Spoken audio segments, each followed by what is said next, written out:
नमस्कार साथियों, आप देख रहे हैं यूपी समाचार। यहाँ पर आपको 20 मिनट में यूपी की 50 बड़ी खबरें मिलेगी, तो वीडियो को पूरा जरूर देखें। आज की पहली खबर, सीएम योगी का बड़ा ऐलान, आंगनबाड़ी आशा वर्कर्स का मानदेय भी बढ़ेगा। यूपी विधान परिषद में सीएम योगी ने राज्यपाल के अभिभाषण पर धन्यवाद प्रस्ताव दिया। सीएम योगी ने कहा, शिक्षा मित्र, अनुदेशक, आंगनबाड़ी वर्कर्स और आशा कार्यकर्तियों की सैलरी हम बढ़ाएंगे। निराश्रित महिलाओं, दिव्यांग जनों की पेंशन भी बढ़ाने जा रहे हैं। कोई भी शिक्षक हो, हम लोगों ने इनको 5 लाख तक की कैशलेस स्वास्थ्य की सुविधा उपलब्ध करवाई है। 1 अप्रैल से यह लागू भी हो जाएगा। यूपी में 1,47,000 शिक्षा मित्र और 28,000 से अधिक अनुदेशक हैं। सरकार करीब 9 साल बाद मानदेय बढ़ाने जा रही है। सूत्रों के मुताबिक शिक्षा मित्र और अनुदेशक के मानदेय में 2,000 रूपए महीने की बढ़ोतरी हो सकती है।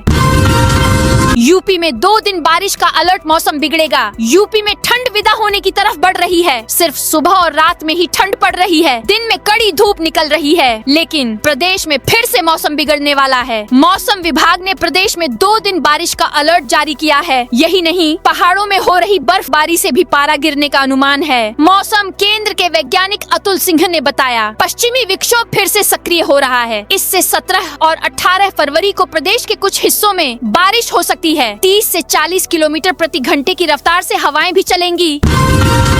यूपी में अब 3 से अधिक स्टाफ वाले डाकघरों में भी बनेगा आधार कार्ड। को विभाग ने आधार पंजीयन की समस्याओं को कम करने की पहल की है। इसके तहत 3 से अधिक स्टाफ वाले डाकघर में आधार पंजीयन, संशोधन व अपडेट की सुविधा दी जाएगी। यह व्यवस्था लखनऊ मुख्यालय परिक्षेत्र लखनऊ, बाराबंकी, सीतापुर, रायबरेली, अयोध्या व अम्बेडकर नगर में लागू की जाएगी। इसके लिए डाक विभाग अतिरिक्त मशीन लगाएगा। प्रदेश में लगभग 5 करोड़ बच्चों के आधार पंजीयन होना है। ग्रामीण क्षेत्रों में अभी भी आधार सेवा केंद्र दूर दूर हैं और जागरूकता की कमी के कारण लोग आधार पंजीयन के प्रति उदासीन रहते हैं। विशेषकर बच्चों का आधार पंजीयन उनके किशोर होने तक नहीं कराते।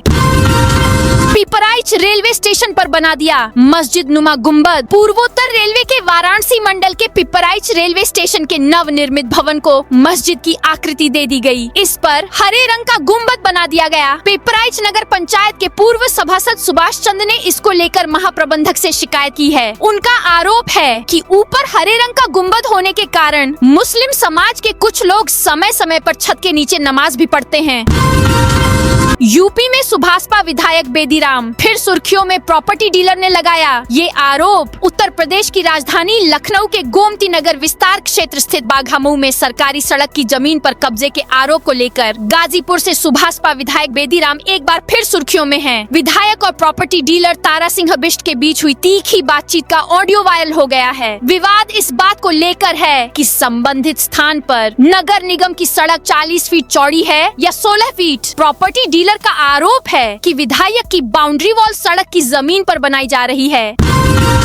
संभल में कबाड़ी से वसूली करने के मामले में पूरी एसओजी सस्पेंड। संभल में कबाड़ी को हिरासत में लेकर रुपये ऐंठने के आरोप में रविवार को एसपी कृष्ण कुमार बिश्नोई ने एसओजी प्रभारी मोहित चौधरी और उनकी पूरी टीम को सस्पेंड कर दिया है। इनमें प्रभारी के अलावा टीम के 6 अन्य पुलिसकर्मी भी शामिल हैं। सीओ की जांच में आरोपों की पुष्टि होने के बाद यह कार्रवाई की गई। गोरखपुर में मोहन भागवत ने कहा, जाति की चिंता छोड़कर हिंदू समाज के लिए काम करें। आरएसएस के सरसंघचालक मोहन भागवत ने कहा कि जो लोग यह भूल गए हैं, उन्हें याद दिलाना है कि वे हिंदू हैं, ताकि हिंदू समाज संगठित होकर खड़ा हो सके। संघ हिंदू समाज की बात इसलिए करता है क्योंकि इस देश में रहने वाला प्रत्येक व्यक्ति हिंदू है। हिंदू समाज मानता है कि हमारा रास्ता भी सही है और आपका भी। इस समाज में लोगों की रुचि के अनुसार अलग अलग पंथ और संप्रदाय मौजूद हैं। उन्होंने कहा कि रास्ते अलग हो सकते हैं लेकिन लक्ष्य एक ही है। अलंकार अग्निहोत्री बोले, पीएम मोदी के खिलाफ लड़ूंगा चुनाव। देवरिया में निलंबित सिटी मजिस्ट्रेट अलंकार अग्निहोत्री ने कहा, प्रधानमंत्री मोदी 2029 से पहले इस्तीफा देंगे। अगर ऐसा नहीं हुआ और वो 2029 में वाराणसी से चुनाव लड़े तो मैं उनके खिलाफ चुनाव लड़ूंगा और उन्हें हराऊंगा। ये लोग अयोध्या में बुरी तरह हारे थे। यूपी में खुलेंगे यूनानी मेडिकल कॉलेज और डिस्पेंसरी। उत्तर प्रदेश में यूनानी चिकित्सा का दायरा बढ़ेगा। योगी सरकार प्रदेश में यूनानी मेडिकल कॉलेज और डिस्पेंसरी खुलेगी। ये बातें रविवार को अल्पसंख्यक कल्याण मंत्री दानिश आजाद अंसारी ने कन्वेंशन सेंटर में आयोजित नेशनल यूनानी डॉक्टर्स वेलफेयर एसोसिएशन के सम्मेलन में कही। लखनऊ में सिंगल यूज प्लास्टिक के खिलाफ कार्रवाई। लखनऊ में सिंगल यूज प्लास्टिक का इस्तेमाल करने वाले लोगों के खिलाफ नगर निगम की टीम ने अभियान चलाकर कार्रवाई की है। सोमवार को नगर निगम की टीमों ने जोन 3 के जोनल सैनिटरी अधिकारी मनोज यादव के नेतृत्व में सीतापुर रोड क्षेत्र में सघन अभियान चलाया गया। बाजार क्षेत्र में निरीक्षण के दौरान गंदगी फैलाने वालों के खिलाफ 7 चालान काटे गए, जिनसे 4,300 रुपए की वसूली की गई। सीएम योगी ने कहा, पहले की सरकारों ने यूपी को अपराध का गढ़ बनाया। सीएम योगी ने कहा, राज्यपाल के भाषण के दौरान विपक्ष का आचरण अपमानजनक रहा। महिला शक्ति का अपमान किया। विपक्ष से किसी तरह की उम्मीद करना बेवकूफी है। सीएम ने कहा, पहले की सरकारों ने यूपी को अपराध का गढ़ बना दिया था। कर्फ्यू यहाँ की पहचान बन गई थी, लेकिन आज डबल इंजन सरकार की स्पष्ट नीति, साफ नियति, सुशासन के प्रति प्रतिबद्धता के चलते हम लोग यूपी को देश की अर्थव्यवस्था का प्रमुख हिस्सा बनाने में कामयाब हुए। रोहित शेट्टी के घर फायरिंग करने वाले 7 शूटर गिरफ्तार। फिल्म प्रोड्यूसर रोहित शेट्टी के घर फायरिंग केस में यूपी के 7 आरोपी पकड़े गए हैं। पुलिस के अनुसार आरोपियों के लिंक गैंगस्टर लॉरेंस से जुड़े हैं। रंगदारी के लिए इस वारदात को अंजाम दिया था। हरियाणा एसटीएफ और मुंबई पुलिस ने साथ मिलकर ये ऑपरेशन किया है। आरोपियों में 5 आगरा और नोएडा और इटावा के एक निवासी हैं। आरोपी लॉरेंस गैंग के कहने पर फिल्मी हस्तियों को डराने के लिए उनके घरों पर फायरिंग करते थे, ताकि रंगदारी वसूली जा सके।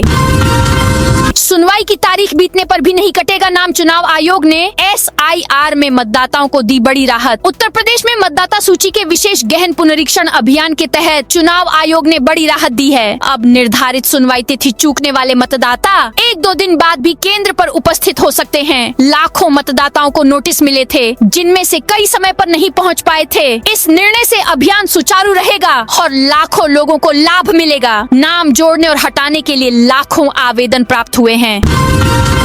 जालौन डीएम ने लंबित लोन आवेदनों पर जताई नाराजगी। जालौन में औद्योगिक विकास, स्वरोजगार योजनाओं की प्रगति और व्यापारिक समस्याओं के समाधान हेतु सोमवार शाम को एक बैठक आयोजित की गई। जिलाधिकारी राजेश कुमार पांडेय की अध्यक्षता में यह बैठक उरई के विकास भवन स्थित रानी लक्ष्मीबाई सभागार में हुई, जिसमें जिला स्तरीय उद्योग बंधु, व्यापार बंधु एवं श्रम बंधु समिति के सदस्य शामिल हुए।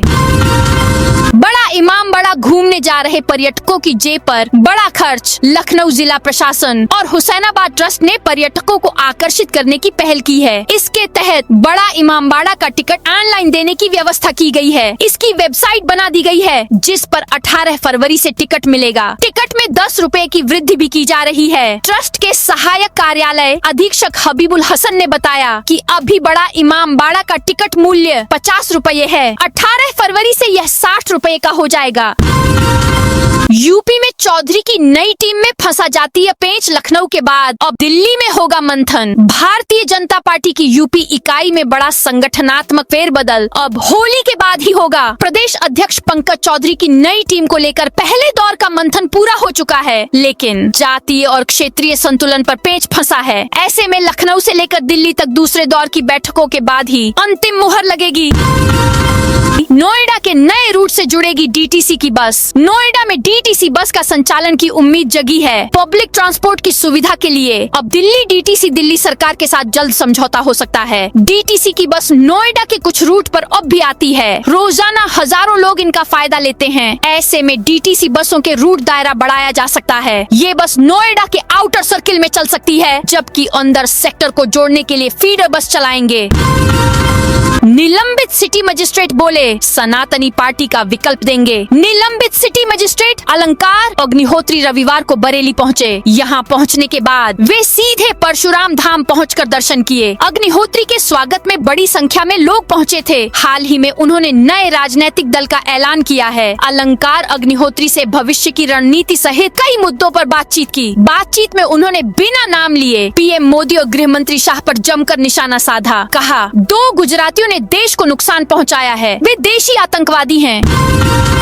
महाशिवरात्रि पर 40 लाख से अधिक श्रद्धालुओं ने लगाई आस्था की डुबकी। महाशिवरात्रि के स्नान के साथ माघ मेला 2026 संपन्न हो गया। प्रशासन का दावा है कि अंतिम स्नान पर्व पर 40 लाख से अधिक श्रद्धालुओं ने संगम स्नान किया। वहीं मेला प्रशासन के मुताबिक 44 दिन के माघ मेला के दौरान 22 करोड़ श्रद्धालुओं ने संगम में डुबकी लगाई। मेला के 44वें दिन भोर से ही श्रद्धालु संगम स्नान करने लगे।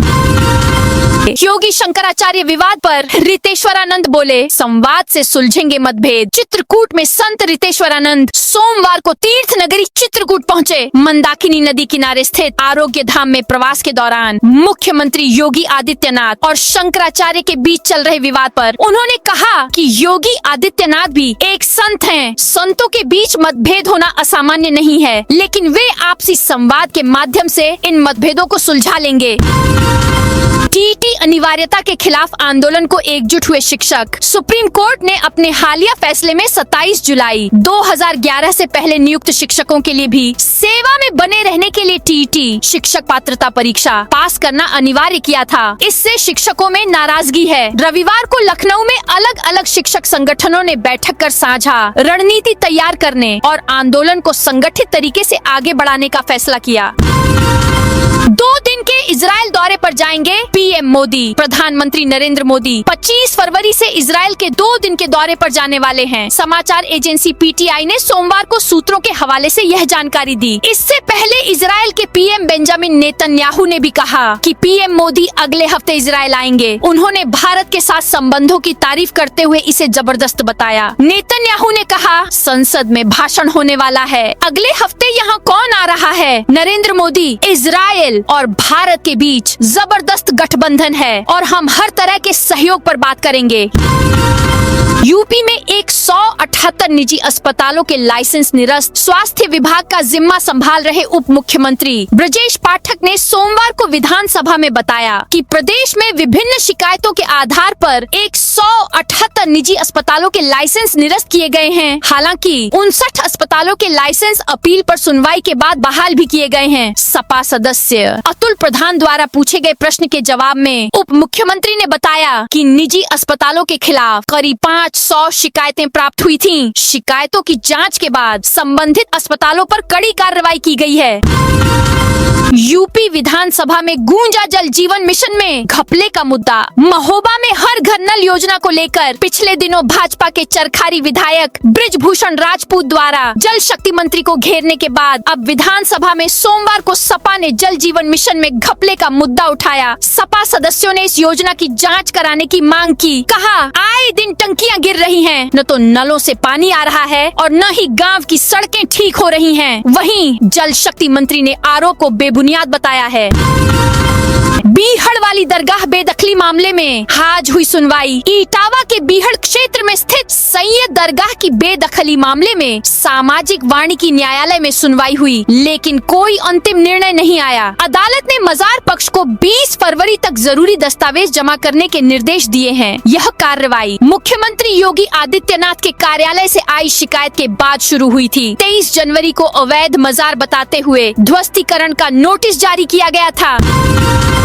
यूपी के 74 जिलों के लिए विधिक सेवा प्रचार वाहन रवाना। प्रदेश में आम लोगों को आसानी से न्याय दिलाने की दिशा में बड़ी पहल की गई है। प्रदेश के 74 जिलों के लिए विधिक सेवा प्रचार वाहनों को रवाना किया गया और राज्य स्तरीय मध्यस्थता हेल्पलाइन की शुरुआत की गई है। इस नंबर पर फोन करके लोग अपने विवादों के समाधान के लिए मध्यस्थता प्रक्रिया की जानकारी और निःशुल्क विधिक परामर्श ले सकेंगे। इलाहाबाद उच्च न्यायालय की लखनऊ खंडपीठ परिसर में उत्तर प्रदेश राज्य विधिक सेवा प्राधिकरण की ओर से शनिवार को आयोजित कार्यक्रम में इन प्रचार वाहनों को रवाना किया गया।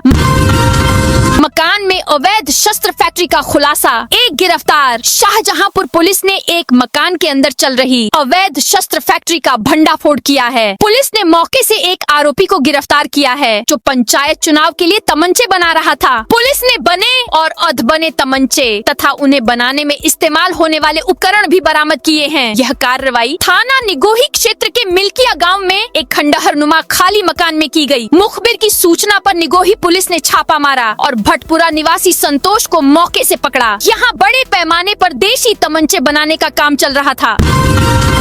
अखिलेश बोले, हथियार तैयार हैं, फील्डिंग सेट कर रखी है। सपा प्रमुख अखिलेश यादव ने भाजपा पर वोट कटवाने की साजिश का आरोप लगाया। उन्होंने लखनऊ में सोमवार को कहा, भाजपा की सीक्रेट बैठक में तय हुआ था कि हर लोकसभा में वोट कटवाया जाएगा। जहां जहां सपा जीती है, हमारे नगर अध्यक्ष के नकली दस्तखत से हमारे ही वोटर का वोट कटवा दिया। यह सब सुनियोजित तरीके से हो रहा। यूपी का चुनाव वो जीत नहीं रहे, इसलिए वोट कटवाने के माध्यम से वो हम सबको उलझाए हैं।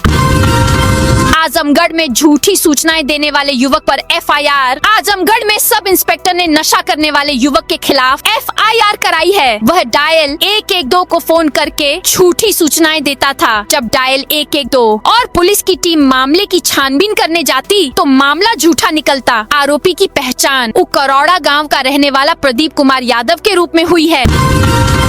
सीतापुर के बीजेपी विधायक एसओ से बोले, तुम्हारी क्या औकात, भगाए जाओगे। सीतापुर में पुलिस की कार्रवाई से नाराज बीजेपी विधायक ज्ञान तिवारी का गुस्सा फूटा। रविवार दोपहर 1 बजे समर्थकों के साथ रामपुर मथुरा थाने पहुंचे और धरने पर बैठ गए। इस दौरान एसओ संजय पांडेय और विधायक के बीच जमकर बहस हुई। इंस्पेक्टर बोले, मैं छोड़ दूंगा थाना, सर मैं चला जाऊंगा। विधायक ने कहा, अरे तुम क्या छोड़ दोगे यार, तुम्हारी जागीर है क्या, तुम थाना छोड़ दोगे, तुम तो भगाए जाओगे, तुम क्या छोड़ दोगे थाना, एहसान करोगे, तुम्हारी औकात है, तुम इस्तीफा देकर दिखाओ हमको। घर में नमाज पढ़ी, नाराजगी में लिखा मकान बिकाऊ है। बरेली में एक गांव के लोग पलायन करने का ऐलान किया है। इसके लिए उन्होंने अपने अपने घरों के बाहर मकान बिकाऊ है स्लोगन भी लिख दिया है। यह कदम गांव में जुमा की नमाज के विरोध में उठाया है। घरों में जुमा की सामूहिक नमाज होने से नाराज हिंदू आबादी की शिकायत पर पुलिस सक्रिय हो गई है। घर में नमाज पढ़ने वालों को ऐसा करने से मना किया है। पलायन की बात कहने वालों को भी समझाया गया है। तनाव की हालत को देखते हुए गाँव में पुलिस तैनात है। हिंदू आबादी ने गाली गलौज मारपीट का आरोप लगाया है। हिंदू संगठन के पदाधिकारियों की सक्रियता से मामला संवेदनशील हो गया है। यह मामला बिशारतगंज थाना के मोहम्मदगंज गांव का है। बेंगलुरु पुणे के लिए अयोध्या से सीधी विमान सेवा जल्द। अयोध्या से हवाई यातायात से देश के 2 बड़े शहरों को जोड़ने की तैयारी है। इसके लिए दोनों शहरों के लिए 2 नए विमानों का संचालन होने जा रहा है। इनमें अकासा एयर बेंगलुरु और दूसरी इंडिगो एयरलाइंस पुणे के लिए सीधी उड़ान शुरू करने की तैयारियों में जुट गई है। महर्षि वाल्मीकि अंतर्राष्ट्रीय एयरपोर्ट अयोध्या के निदेशक धीरेन्द्र सिंह के अनुसार अयोध्या को विश्व स्तर पर जोड़ने का प्रयास है। अयोध्या को कई अन्य शहरों से जोड़ने के लिए सभी एयरलाइनों से बातचीत कर संभावनाओं की तलाश जारी है, ताकि देश के कोने कोने से श्रद्धालुओं के अलावा अन्य यात्री भी भगवान श्री राम की नगरी पहुंच सकें। लखनऊ में 7 करोड़ रुपए की जमीन से अतिक्रमण हटाया। लखनऊ नगर निगम ने बस्तौली गांव में अवैध निर्माण के खिलाफ कार्रवाई करते हुए 7 करोड़ रुपए की जमीन खाली कराई है। यहाँ पर अवैध निर्माण किया जा रहा था ताकि प्लाटिंग कर महंगे रेट पर बेचा जा सके। नगर निगम से शिकायत के बाद बुलडोजर चलाकर अवैध निर्माण ध्वस्त किया गया। बलिया में त्योहारों और परीक्षाओं के मद्देनजर धारा 163 लागू। बलिया में शांति व्यवस्था बनाए रखने के लिए अपर जिला मजिस्ट्रेट अनिल कुमार ने भारतीय नागरिक सुरक्षा संहिता 2023 की धारा 163 पूर्व में धारा 144 के तहत निषेधाज्ञा लागू की है। यह आदेश 13 फरवरी 2026 से 31 मार्च 2026 तक प्रभावी रहेगा।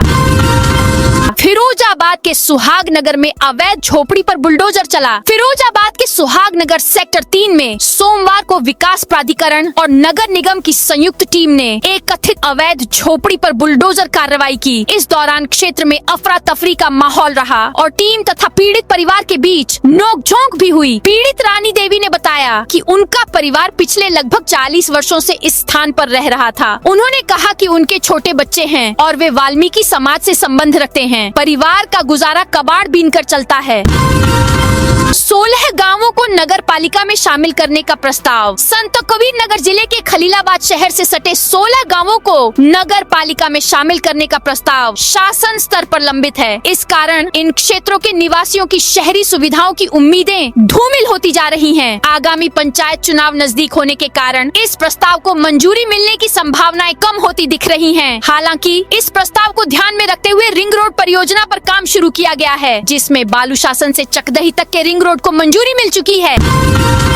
शादी के बाद दूल्हा किन्नर निकला, बाराबंकी में विदाई से पहले खुला राज। बाराबंकी में शादी के बाद दूल्हा किन्नर निकला, बात फैलते ही बाराती भागने लगे। गुस्साए लड़की वालों ने दूल्हे को पकड़कर बंधक बना लिया। हालांकि पुलिस के पहुंचने से पहले किन्नर समुदाय के लोग उसे लेकर चले गए। घटना शुक्रवार की है। गाजे बाजे के साथ नाचते हुए बाराती पहुँचे। बारात का स्वागत सत्कार हुआ। जयमाल के बाद 7 फेरे हुए। सुबह दुल्हन की विदाई होनी थी। इससे कुछ देर पहले किन्नर नेक मांगने पहुँचे। दूल्हे को देखते ही उन्होंने पहचान लिया।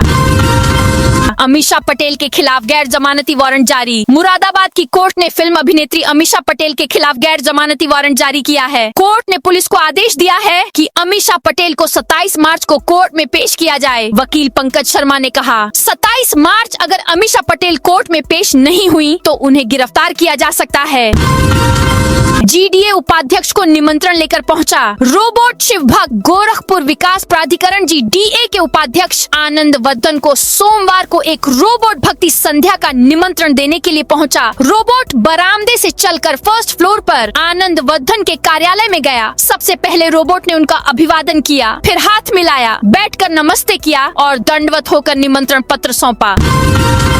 पाकिस्तानी जासूस को पाकिस्तान भेजा, नोएडा जेल में 17 साल की सजा काटी। पाकिस्तान के लिए जासूसी करने के मामले में पाकिस्तानी नागरिक इकबाल भट्टी और उर्फ देवराज सहगल को पाकिस्तान भेज दिया गया है। इकबाल 17 साल की सजा काट चुका है और रिहाई के 11 महीने बाद उसे पाकिस्तान भेजा गया है। इकबाल को सोमवार को सहारनपुर से कड़ी सुरक्षा में वाघा बॉर्डर के लिए रवाना किया गया।